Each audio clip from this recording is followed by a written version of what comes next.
औज़ु बिल्लाहि मिनश्शैतानिर्रजीम बिस्मिल्लाहिर्रहमानिर्रहीम।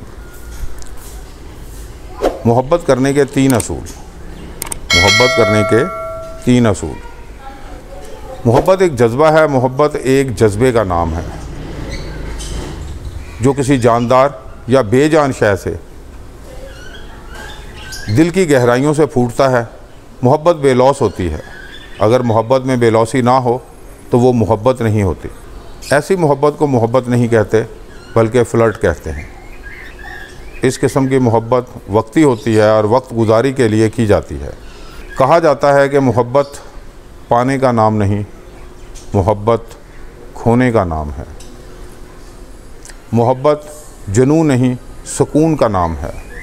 जो रिश्ता आपको बाहमी सुकून की मंजिल तक नहीं पहुंचाता, उसे कभी मोहब्बत मत समझें, क्योंकि मोहब्बत छीनने नहीं, अता करने का नाम है। मोहब्बत की आज तक की बेहतरीन तारीफ़ ये है कि मोहब्बत एक अज़म का नाम है और ये पुरअज़म लोगों का काम है, ये आम आदमियों का काम नहीं है। मोहब्बत करने का पहला असूल, मोहब्बत जिससे भी की जाए बेलौस होनी चाहिए।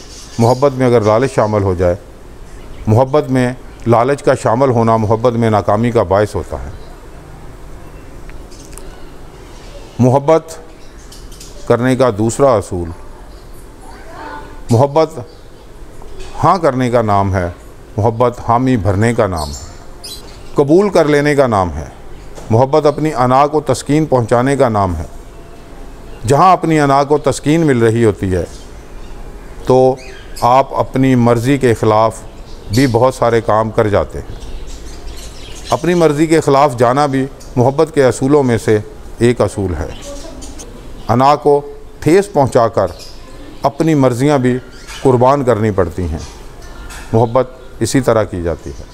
मोहब्बत का तीसरा असूल, आपको जिससे भी मोहब्बत हो, आप उसके पास घंटों बैठे रहें और करने को कोई बात ना हो, ये होती है मोहब्बत। क्योंकि आपको उसके मुतल्लिक और उसको आपके मुतल्लिक सब पता होता है। आप कोई फ़जूल बात करते नहीं और असल बात आपको पता होती है। जहाँ खामोशी में सुकून मिले, सिर्फ कुर्बत ही आपकी तस्कीन हो, आपकी सेटिस्फेक्शन का नाम ही मोहब्बत है। ये था आज का ख्याल है यार।